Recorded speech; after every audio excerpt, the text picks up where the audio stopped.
Welcome to another episode of the All Tense Podcast. I'm your co-host, Josh West. With me, as always, Clay Harrison. Today, Clay, we're going to continue with one of our newer themes, Outside the Guide. And this episode is dedicated broadly to communication. And we're going to talk about some examples that we see that, frankly, need some improvement. What have you seen, Clay? Josh, I'm so disappointed in that introduction. Like, can you actually say what we've been talking about when we were thinking about this episode? Well, there's a lot of examples that we see that suck, frankly. And so I think we're probably going to talk about a few of those examples and what we might do to fix it. What we were going to say to put a nail on it was why your communication sucks was going to be the title of the podcast. But okay, maybe we did. I was bringing them into the episode. I wasn't going to punch all of our listeners in the mouth right off the bat. Well, and they're not necessarily the guilty ones here. Okay, fine. That's fine. Josh and I, when we originally started the All Tense podcast, it's because we would get on the phone and Josh would just rant and I would just laugh and sometimes ask questions to make him rant more, partially to help him get it off his chest, but partially for my own entertainment. And this is like one of the things that has been a common thread for us, like kind of not just in the EOS world, kind of in life, right? And we encounter so many examples, not just we, as all of us, of communication that could just make things easier, but ends up making things harder. And so Josh has like his hit list. I'm going to ask some questions. But I think the first thing that happens to all of us all the time is that, there's that like trope of like this meeting could have been an email. Well, then there's also the email that could have been a text. And there's also the email that should have been a phone call. Give us 2 minutes on like choosing the right medium, Joshy. When it's very nuanced, or, it's subjective, it's complicated, sensitive, that's a phone call. Pick up the phone. Pick up the phone. Actually, right? I'm just going to say, in this world that we live in today, where everyone is like avoiding, if you want your communication to stand out, so maybe if it's sensitive, nuanced, there can be a bunch of things, but also if you just want to be different, pick up the phone. This can help sales. This can help resolve long-standing issues. Picking up the phone and talking to a human can be the difference between getting something done and not. Anyway, keep going. Sorry to interrupt. No, that's fine. Because in that sense, people can hear the context, the tone, the inflection in your voice, a lot of those things that could get lost in an email or a text message where it's just written. And so when that matters, pick up the phone. On the other end, if I really want it to be very clear and on the record, I'm going to choose my words very carefully and I'm going to place them in writing. Because if we need to come back to a communication where it's important that you have proof that that communication took place and what was said and was not said, then you need to put that in writing. That's not the phone call, because we can't have a situation in the future where it's, well, I said this. Well, no, you didn't. It's no, we can go back on the record. Also, my other rule for that is once I write it, and particularly like, let's say I'm on tilt about something, leave it as a draft. Don't send it today. Time is your best editor. Sleep on it. If it's not utterly time sensitive, sleep on it, give it a day. And then I come back fresh the next day. And here's the one rule that I have. Could I publish that on the front cover of the New York Times? Okay? So all the cuss words and the snarky little things and the all caps and the bolding and all that might make you look not so professional, get that edited out, get on point, stay on point, but in a professional way, and then hit send on that communication. If we just need to send something quick and it can be asynchronous, then fine, just text me real quick. Right? So for me, broadly, that's the difference between when am I picking up the phone, when is this something that is a written communication where it's careful and I want it on the record? And do I just need to tell you something real quick? Choose your medium and your way of doing that appropriately. Do you have any kind of thoughts on, like, are you texting? To me, like, I don't know, maybe this is because I'm old, but like texting is like implies this level of familiarity that doesn't necessarily cross all professional relationships, right? Like, how do you think about that? Like, if you just need to tell somebody something real quick, we don't really know them, do you still text them? I don't. This might be changing underneath us as we speak, right? This might be a generational thing, but if that person has provided their phone number to you and they know that you have it and they gave it to you, I think it is appropriate to be able to text them something. Okay. All right. So when to send is when and what to send. I think if I were to get kind of like chat GPT, all the stuff that you just said, and say like, what is the lesson here? Another lesson would be, can you just slow down? Like, communication is most effective when it's thoughtful, right? And I think that whether it's sleep on at time is your best editor, I love that, I'm going to steal it and use it, or just like take a couple breaths, picking up the phone, like slow down a little bit. If I had to like put all that into one thing and share it with my clients or my kids or like my friends, just like, yo, slow down. The thing that happens 5 minutes from now versus the thing that happens 30 seconds from now is not so different. Like, take a beat. There is a very clear difference between reacting and responding. Yeah. And Clay, you're hitting the nail on the head there with give yourself the time and the space. And that, to me, is the difference between a reactionary response and actually a thoughtful response. Yeah. And it's and this is actually, I'm not to like always use the EOS toolbox, but like when we talk about cascading messages at the end of an L10 meeting, so you run through this great agenda and you get to the conclude and it's 5 minutes and cascading messages is sitting kind of in the middle of your conclude. What you just said reminded me of that, because when I teach people cascading messages, and this is true for every message that you send, however it is that you communicate it, there's a bunch of different parts of how you communicate. One of them is the words you say. Another one is the context you provide, the tone of voice. What I always say when I'm teaching cascading messages is like, hey, someone needs to call and tell the attorney this. Cool. That's what, like, are we mad? Are we happy? Are we late? Do we care? Like, are we really pissed? Like, we need to talk, but we need to, as a leadership team, need to be in alignment around like the tone. What is the additional context you need to bring up? Like, does this need to happen tomorrow? Does it need to happen like in the next minute? Like all the urge. Anyway, all of that just to say, like, communication isn't just like the words that you use. Communication is the mode, the context, the tone. So when we say slow down, be thoughtful for all of those things, right? Yeah. A lot of times it's who is my audience? What am I trying to convey? And am I only conveying information, or am I conveying information and I also need something to happen? So what is my call to action? What is the next step? What am I trying to precipitate with this communication? And have I made that clear? And am I moving that along? So as you talk through that, that's what I thought in terms of when it was like, are we happy? Are we sad? Also, like, what are we trying to accomplish here? Right? Are we letting the other person read our mind and hoping that they get it? Or have we made that overtly clear? Right. Well, that actually brings me to the next thing I was going to ask you, because one of the things you like to get on your soapbox about is like how to send a good introduction email, which feels like a good transition from where you just were. So first of all, tell me why you're angry about those in general. And then tell me what you would like to have different. Okay. So first, I have a nuclear codes rule for it.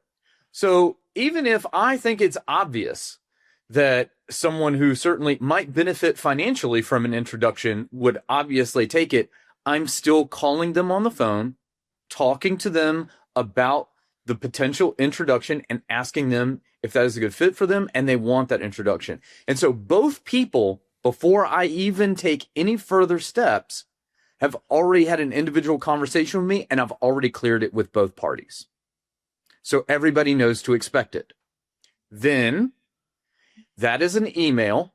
I formally introduce those people by email. I have the person who could benefit financially meeting the other person first.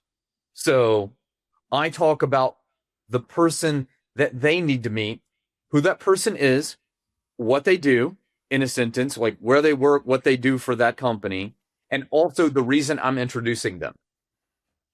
Then I introduce the other person and what they do, where they're at, why I'm making that introduction. And I make it a habit that when I first introduce their names, I hyperlink that to their LinkedIn profiles. And when I talk about where they work, I link that to that website. So those people can also research each other ahead of time before that phone call. And then I let them take it from there because I do that before I get on the phone with people. I'm going to read your LinkedIn profile if I find it, and I'm going to read your website and understand what you do for people. How much of this is very specific. I'm sure some of our listeners are like furiously taking notes and other ones are like, what? Because I'm not as good as you at that. And it's probably why I just don't make as many introductions. I'm like, y'all want to just grab lunch? Like, I'm not doing all that via email, but, heard. I make introductions the way I want to be introduced. Yes. Okay. Fair. What, so that our leader, that was a bunch of content on like what you have as a good introduction, like a bunch of stuff to remember. Where, like, for things like that, because I think that's really valuable for folks. This is people do business with people. So like, the thing that I'm hearing of that, my own like kind of inside voice, whatever, inside my head voice is like, you should be better at that. And I'm not very good at it. And I think part of it is like, sometimes I just put the blinders on and I'm not thinking about making a ton of introductions. Is that rooted in, are those that you're talking about kind of rooted in, I'm trying to introduce people so they can do like a business relationship together? Absolutely. And so for me, it's about establishing that foundation ahead of time. I've already had the discussion, and now I'm giving some context, information, and credibility of each of those people and why I felt that the connection needed to be made. And obviously, I'm not doing it so that it's not going to be fruitful. I hope that it's valuable for everyone involved. And so I'm just trying. Otherwise, it's a waste of time. Foundation. Exactly. I hear the good. What is a bad example of that? Because I'm having trouble. Like, that seems like common sense. Like, what have you seen that people do so that people can stop doing that? What's bad? I mean, all's well that might end well. So if you just text somebody real quick, I've had this happen, right? Like somebody just puts people on a text thread like, hey, meet Joe. We talked about it. Yeah. Okay, cool. You got contacted them, but like, it's, for me, it just doesn't feel quite as buttoned up and as professional. And you got some more work to do there, and that's fine, right? Like, and by the way, anybody out there listening, I'll get introduced any old way, right? Carrier pigeon, okay? Make no mistake, all right? I'm just talking about the way that I do it in an ideal world. That's how I run my business. Okay, here we go. Because this is the tie back to the earlier part, is like when you're being thoughtful about that, what you're doing when you're making an introduction, you're trying to do a favor for everybody. And if you don't do a good job and they've got to do good work, you're actually just putting a bunch of burden on them, right? Where it's like, what, right? And so this is, again, the take a breath thing. When it's like, take a beat, slow down. If I'm just like, hey, Josh, meet Randy. Randy, meet Josh. We talked about it. Good luck. And I'm busy. Like, I don't remember Randy. Like, what? I don't remember you talking to me about Randy. But if you can provide me that context, this is the thing, whereas this is a leadership thing. You're creating the context for people all the time, whether it's in your business or it's outside of the business. If you want to be perceived as a leader, then it's about like making people feel like, I'm always better off with these interactions because I'm not left wondering, fumbling, having to do a bunch of extra work. It makes sense to me, right? This is the creating the vision, like not to be like too wishy-washy about it, but creating the opening for people so that they can come in and do their best work, as opposed to if you're just doing like kind of real lazy communication, then you're just putting a bunch of burdens on other people, and that's not fun. And does it take some extra time? Yeah. Like I'm hyperlinking things in an email and going back and forth and checking that the links work properly and all that kind of stuff, and being thoughtful about what I'm saying about those people. Now, mind you, it's not a page and a half long. We're talking about 2 to 3 sentences per person and some hyperlinks. But, you know, how you do one thing is how you do everything. Love it. Intro emails. All right. And then we've gone like outbound communication. Then last pet peeve. Well, sorry, didn't mean to call it a pet peeve, but what can we be better at?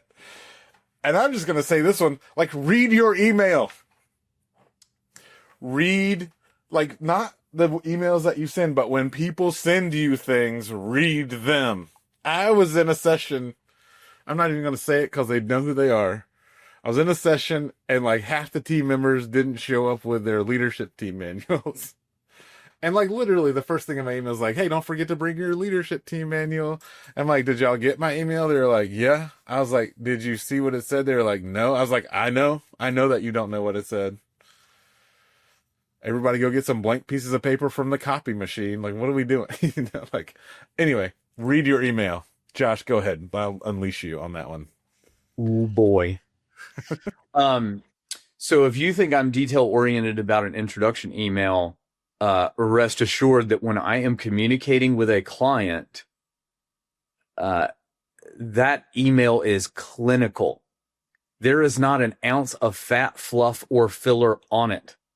Okay. I know that your time is valuable. I have thought it through. It is customized specifically for you. Whenever possible, I have a bulleted list of things. I will bold action items to take. There are formatting considerations that I make in that email so that it is very easily digestible and you don't have to look through half of War and Peace to figure out what I was saying. It is crystal clear. Also, I'm sorry that the rest of the world has written poor emails to you in the past or does not respect your inbox and sends you too many emails. I'm not going to do that. You don't have the time to read it, and I don't have the time to write 15 of those emails to you a week. So in any given 90-day period, I'm only going to be writing several of those emails. So when you get one from me, read it. And if you show up like some of your teammates have, and they don't know what's going on, or they're asking questions and stuff like that, and it's like, it was in the email. Please read my email.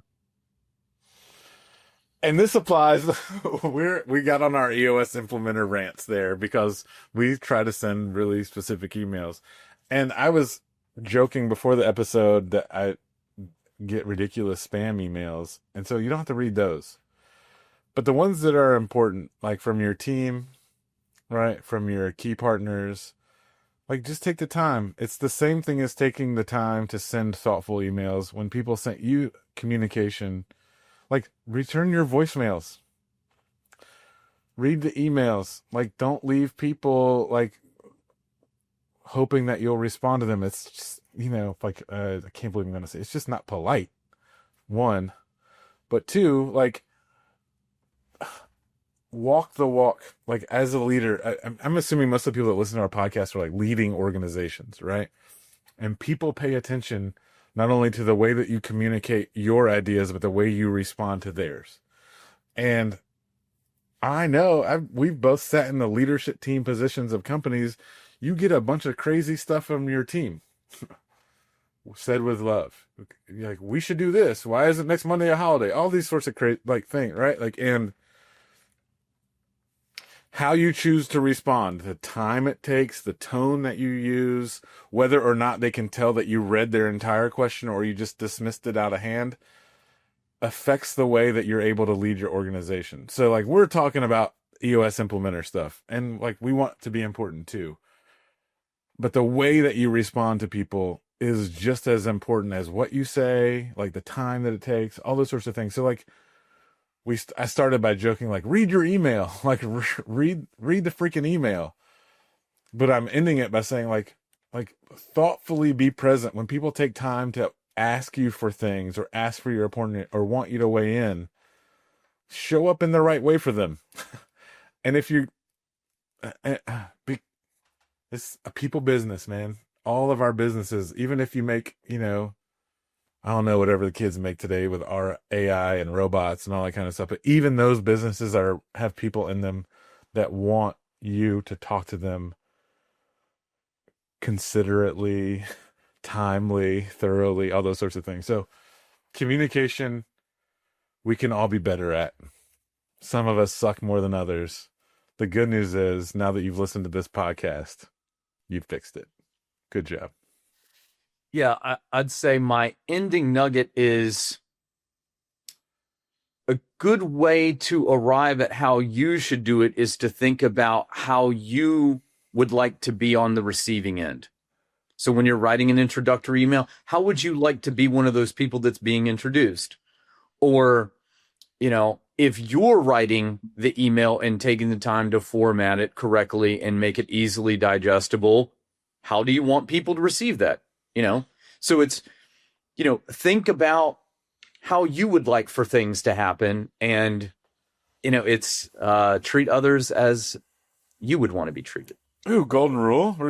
Golden rule. Like this is, you know, that one's a broad application here. Yeah. We just noticed, we have the privilege of noticing lots of things about lots of different companies, and we noticed that we could be better at communication. So nothing to it but to do it. Just go try a little bit harder. Marginal improvement is the name of the game. Cool. Well, thanks everybody for listening. That's another episode. Actually, it's our first episode. No, we have a bunch of other Outside the Guide episodes. Yeah. Okay. We've been humming along, Clay. Dear listeners, lots more content is coming to you. We're very good at getting on the computer and talking to each other. My name's Clay. His name is Josh. We're EOS implementers, and we love working with leaders of businesses to help them get more of what they want out of their business and their life. And one of those ways is through communication. We're so happy that you listened to us today. Please subscribe on the platform of your choice. Share it, like it, rate it, send it to a friend, all those sorts of things. You can find us easily on LinkedIn. And we're so happy that you listened. Thanks so much. Good job, Josh. See you next time. Bye, everybody.